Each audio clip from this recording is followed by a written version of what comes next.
Donc bonjour mes frères et sœurs, et ce matin, nous commençons le texte de l'Épître aux Hébreux, et nous allons commencer par un moment de prière, si vous voulez bien.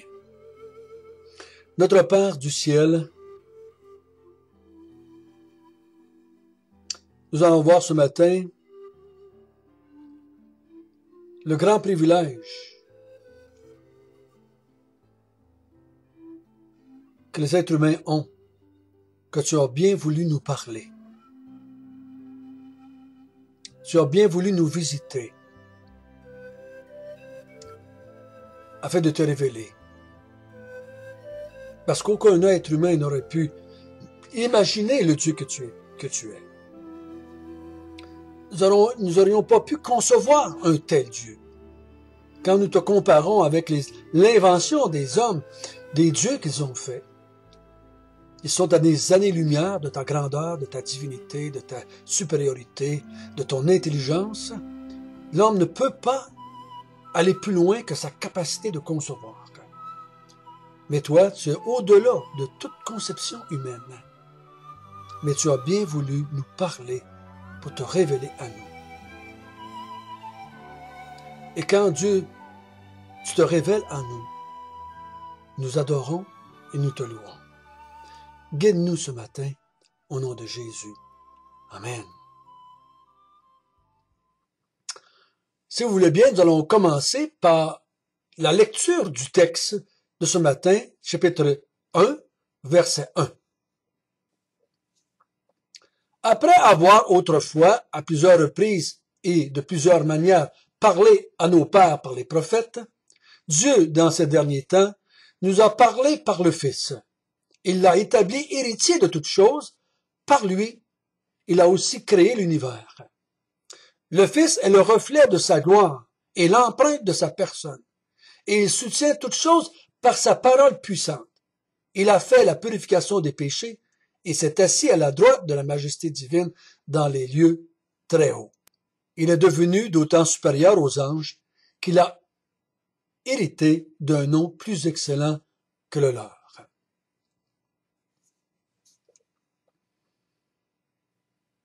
Donc l'auteur ici nous met devant un fait. Dieu a parlé.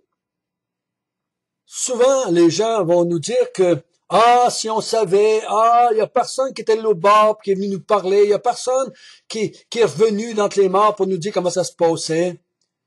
Comme si on était en manque d'informations. Mais la Bible nous dit, Dieu a parlé. Et dans l'Ancien Testament, il y a au-dessus de 300 références à l'expression « Ainsi parle l'Éternel ». Là, je ne parle pas de tous les synonymes qu'il y a alentour. Mais Dieu n'a pas voulu rester caché. Il a parlé. Et l'auteur dit « à plusieurs reprises et de plusieurs manières ». Donc, pour les Hébreux, c'était pas quelque chose de nouveau, c'était dans leur culture. Dieu avait parlé dans l'Ancien Testament. Dieu avait parlé par toutes sortes de manières. Il a pris toutes sortes de façons de s'exprimer. On appelle ça des théophanies, comme le buisson ardent, comme des voix du ciel. Des fois, c'est par des anges. Des fois, c'était par des prophètes. Dieu a parlé à plusieurs reprises et de plusieurs manières. C'est pas nouveau. Dieu a parlé. Et l'auteur dit autrefois. Donc, quand je dis moi autrefois, ça veut dire avant moi. Autrefois. Ça parle du passé. L'autrefois. Et il a parlé à qui? À nos pères. Et par le mot père ici, il parle des Hébreux, il parle des Juifs. Donc, il ne parle pas de toutes sortes d'interventions, de révélations qui seraient venues d'ailleurs, de d'autres peuples, mais il dit, Dieu a parlé de plusieurs manières, de plusieurs façons, à plusieurs reprises, à nos pères, par les prophètes. Donc, Dieu a utilisé des hommes, quelquefois des femmes, pour parler à Israël, à son peuple. Dieu voulait dire quelque chose à son peuple. Donc pour un juif, c'était rien de nouveau, il savait ça, il comprenait ça, et c'est ce qui va être comparé ici.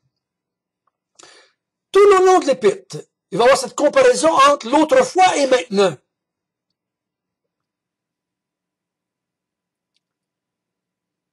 Ce qui a été dit par les prophètes n'est pas, l'auteur va démontrer, n'est pas en contradiction avec ce qui se passe maintenant, mais que c'est l'accomplissement de ce qui se passe aujourd'hui. Donc, les prophètes ont parlé, ils ont annoncé, mais aujourd'hui, au verset 2, Dieu dans ces derniers temps, maintenant, autrefois, dans ces derniers temps, maintenant, lorsqu'on est, pour l'auteur qui parlait, Dieu nous a parlé encore une fois.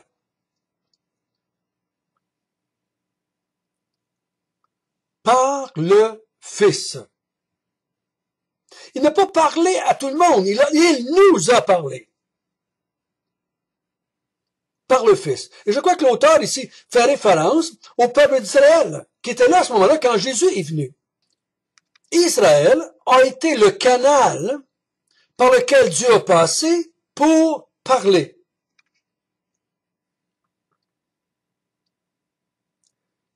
Dieu s'est révélé à Israël par les prophètes autrefois et maintenant par le Fils. Donc, si qui que ce soit que nous sommes, si nous voulons savoir ce que Dieu a dit autrefois et dans les derniers temps, nous devons faire référence à la Bible, à les écrits des Hébreux, des Juifs, et aux écrits, encore une fois, des Hébreux du Nouveau Testament. Parce que les auteurs du Nouveau Testament étaient aussi des Juifs. En grande partie, du moins.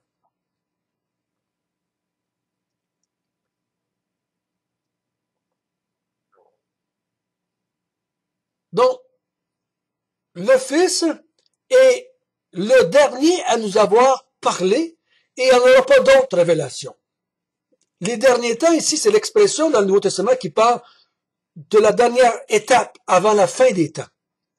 Autrefois, maintenant et la fin des temps. Dans les derniers jours, c'est une expression aussi qui est équivalente.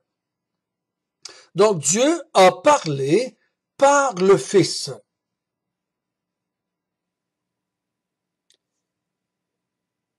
Et là, il va décrire le Fils. Il, Dieu, l'a établi héritier de toutes choses. Par lui, il a aussi créé l'univers.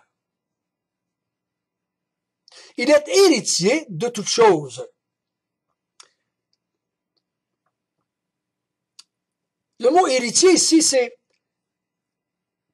Il n'est pas héritier à cause de ce qu'il a fait, mais il est héritier à cause de ce qu'il est.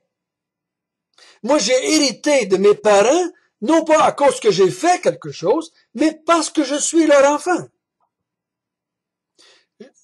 Jésus étant le Fils de Dieu est l'héritier de toutes choses.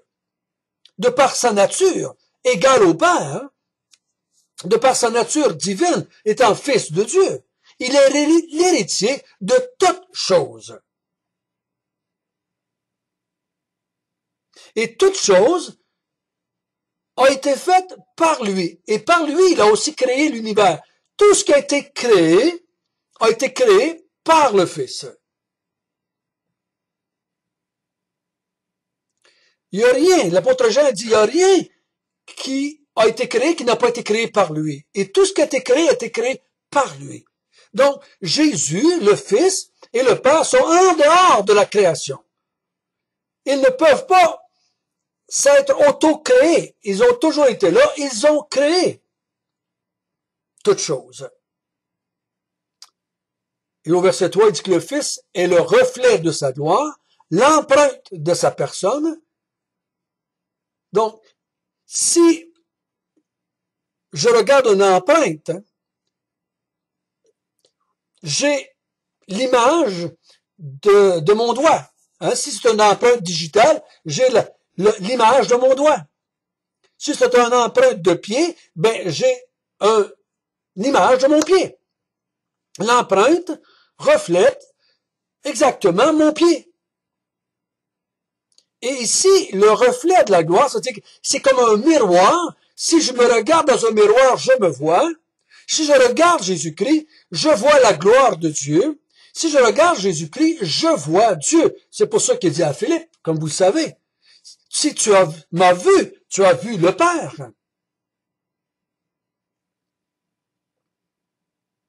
Et il n'a pas juste créé, et il soutient toutes choses par sa parole puissante.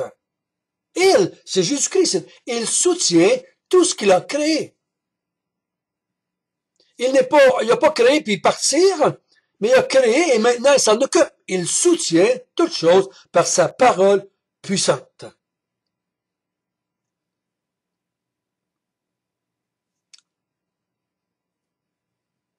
Et qu'est-ce qu'il a fait? Il a fait la purification des péchés. Et là, il parle de son incarnation. Hein? Il a fait la purification des péchés. Et ensuite, il parle de son glorification. Il s'est assis à la droite de la majesté divine dans les lieux très hauts.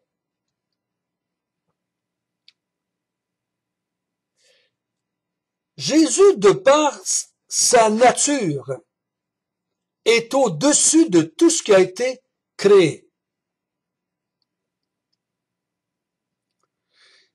De par sa nature, il est au-dessus de tout, autant dans le monde visible que dans le monde invisible. Parce qu'on va voir, il est en train d'introduire le fait que Jésus est au-dessus ou supérieur à tous les anges. Parce que les anges sont des créatures.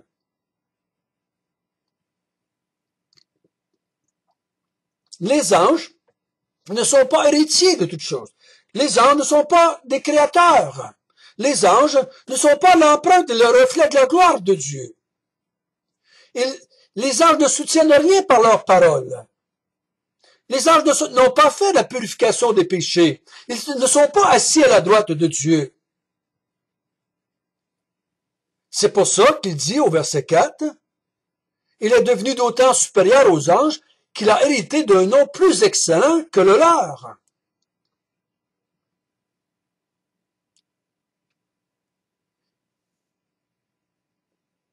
À quoi fait-il allusion? Il est devenu d'autant supérieur aux anges. C'est comme s'il n'aurait pas été, puis là, il l'est devenu. Nous allons voir la semaine prochaine, pas la semaine prochaine, mais demain, du verset 4, il va revenir sur cette vérité-là pendant 2 chapitres. Je crois que l'auteur ici fait référence à son retour dans le ciel. Il a créé tout le monde, il a soutenu toutes choses, il est descendu sur cette terre, il a fait la purification des péchés, il est assis à la droite de Dieu. Et quand il est revenu dans le ciel, il s'est assis à la droite de Dieu. Et Dieu va faire des déclarations à son sujet.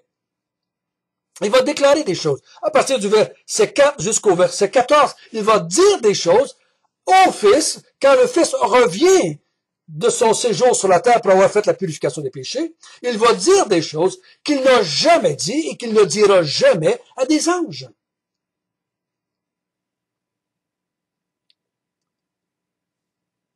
Donc, si Dieu a parlé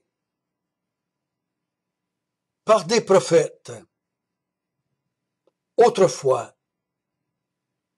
et que maintenant il parle par le Fils,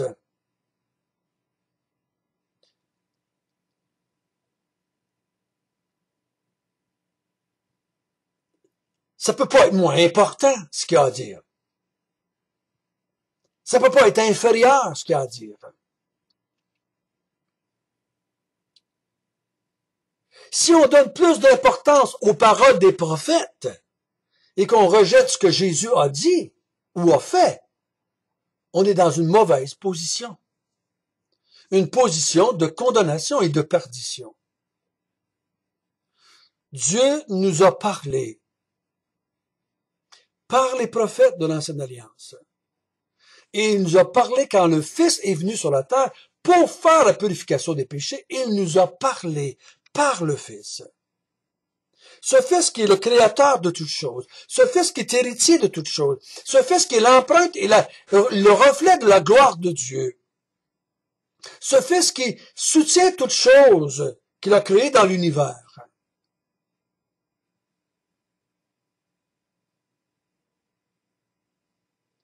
Plus le messager est grand, plus le message est important.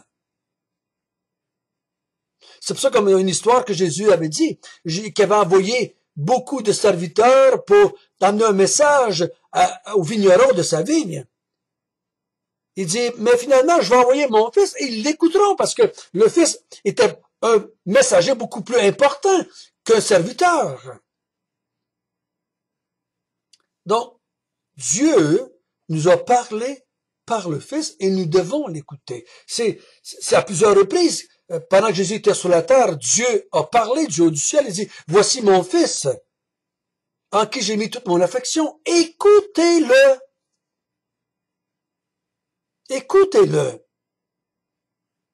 Jésus a dit à d'autres reprises, je vous amène les paroles de Dieu. Je vous dis ce que j'ai entendu de mon Père. Il a parlé par le Fils. C'est Dieu. Dieu nous a parlé par le Fils, parce que le Fils est la parole de Dieu. Il est d'autant supérieur aux anges qu'il a hérité d'un nom plus excellent que le leur. Pas qu'il l'était pas. Comme je l'ai dit, il l'était, toujours été supérieur à sa création.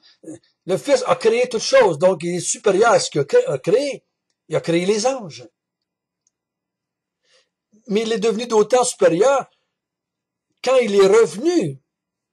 Parce que je crois qu'il fait allusion jusqu'à un certain point que Jésus-Christ a agi ici, envoyé par le Père, comme Dieu avait envoyé des anges pour amener des messages aux hommes. Dieu a envoyé des messages. Le Fils aussi parlait. Mais il est d'autant plus supérieur que les autres, juste par le fait de ce que le Père a dit de lui quand il est revenu, après avoir parlé aux hommes. Nous allons voir ça, si vous voulez bien, demain. Notre Père du ciel, merci de nous avoir fait le privilège de nous avoir parlé. Tu nous as parlé. Tu n'as pas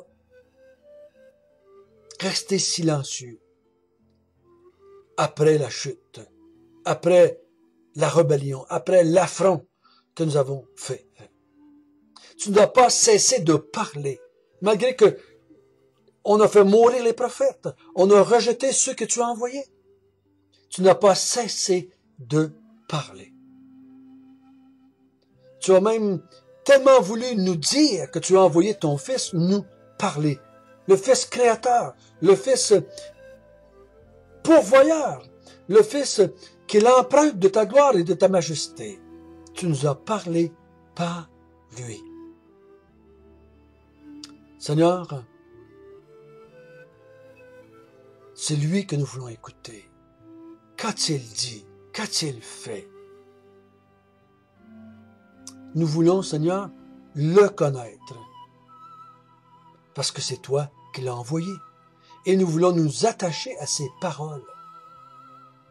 Parce qu'il a mis les paroles de Dieu. Que ton nom soit loué en nous et par nous. Amen.